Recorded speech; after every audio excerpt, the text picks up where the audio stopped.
Assalamualaikum warahmatullahi wabarakatuh. Perkenalkan, nama saya Rumaikatul Wasifa. Di sini saya akan menjelaskan tentang teori teori penawaran individu dan pasar. Tonton video ini selengkapnya, oke? Yang pertama yaitu penawaran individu. Apa sih penawaran individu itu?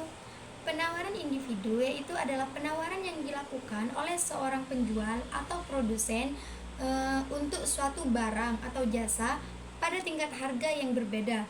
Contoh, seorang pedagang daging ayam menawarkan dagingnya kepada seorang pembeli, di mana jumlah yang ditawarkan akan bervariasi tergantung pada harga yang ditetapkan. Yang kedua yaitu penawaran pasar. Penawaran pasar merupakan penjumlahan dari penawaran individu semua produsen yang ada di pasar terhadap barang atau jasa yang sama.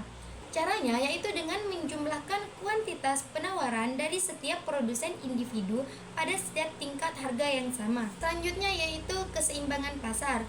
Keseimbangan pasar adalah kondisi di mana jumlah barang yang diminta sama dengan jumlah barang yang ditawarkan pada titik harga tertentu.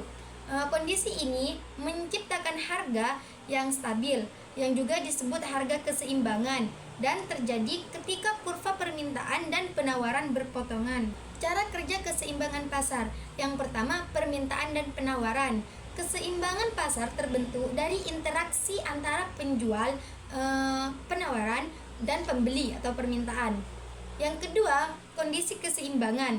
Keseimbangan tercapai saat harga yang ditawarkan produsen sesuai dengan harga yang diinginkan konsumen. Pada titik ini tidak ada kelebihan atau kekurangan pasokan. Yang ketiga yaitu titik temu. Dalam grafik, titik keseimbangan pasar adalah titik di mana kurva permintaan berpotongan dengan kurva penawaran. Yang keempat yaitu perhitungan. Secara matematis, keseimbangan pasar ditemukan pada saat jumlah yang diminta sama dengan jumlah yang ditawarkan. Ada beberapa faktor yang memengaruhi keseimbangan pasar, yaitu permintaan dan penawaran. Perubahan pada permintaan atau penawaran akan menggeser titik keseimbangan. Yang kedua, biaya produksi. Biaya yang tinggi atau rendah dapat memengaruhi jumlah yang ditawarkan oleh produsen. Yang kedua yaitu biaya produksi. Biaya yang tinggi atau rendah dapat memengaruhi jumlah yang ditawarkan oleh produsen. Selanjutnya yaitu prediksi masa depan. Harapan produsen dan konsumen tentang di masa mendatang dapat memengaruhi keputusan mereka saat ini. Yang terakhir, intervensi pemerintah.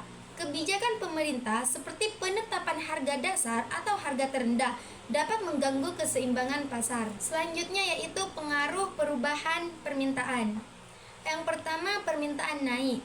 Jika permintaan naik, maka kurva permintaan bergeser ke kanan, menyebabkan harga keseimbangan dan kuantitas keseimbangan naik.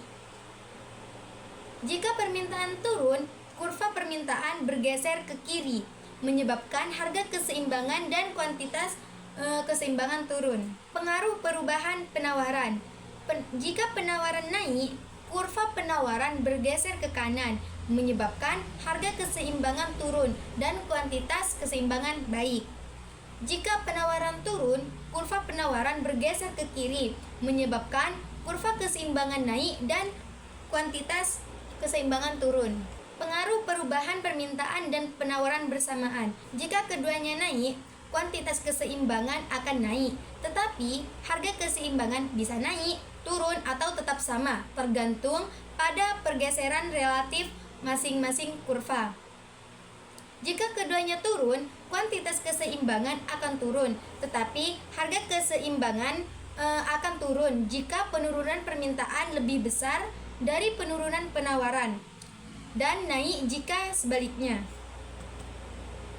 Jadi, kesimpulannya, perubahan pada permintaan atau penawaran menciptakan ketidakkeseimbangan baru di pasar, yang kemudian mendorong harga dan kuantitas untuk menyesuaikan diri menuju titik keseimbangan baru.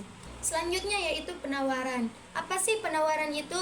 Penawaran adalah jumlah barang atau jasa yang ditawarkan oleh produsen produsen atau penjual pada tingkat harga dan waktu tertentu. Selanjutnya yaitu penawaran individu. Penawaran individu adalah jumlah barang atau jasa yang ditawarkan oleh satu produsen pada berbagai tingkat harga. Selanjutnya yaitu penawaran individu dan pasar. Penawaran individu adalah jumlah barang atau jasa yang ditawarkan oleh satu produsen pada berbagai tingkat harga. Penawaran pasar adalah total dari penawaran individu semua produsen dalam satu industri pada berbagai tingkat harga. Dengan kata lain, penawaran pasar adalah penjumlahan dari penawaran individu. Nah, penawaran individu itu sendiri adalah jumlah barang atau jasa yang siap dijual oleh satu orang penjual atau produsen pada tingkat harga tertentu. Contoh, seorang pedagang daging ayam menawarkan jumlah daging yang berbeda tergantung pada harga yang berlaku. Faktor penentunya yaitu biaya produksi, kemajuan teknologi, dan harapan produsen tentang pasar di masa depan. Selanjutnya, penawaran pasar. Penawaran pasar itu sendiri ialah total penawaran dari semua produsen individu dalam pasar untuk suatu barang atau jasa. Contoh, penawaran pasar untuk daging ayam adalah hasil dari penjumlahan penawaran individu semua pedagang daging ayam yang ada di pasar tersebut.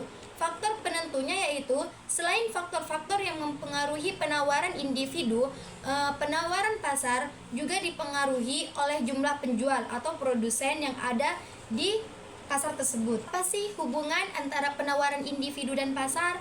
Nah, hubungan pertama yaitu di penjumlahan. Kurva penawaran pasar diperoleh dengan menjumlahkan semua kurva penawaran individu di pasar.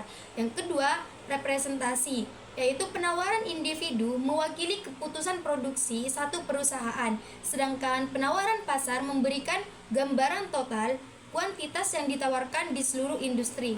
Oke, sampai di sini dulu. Bye. Makasih.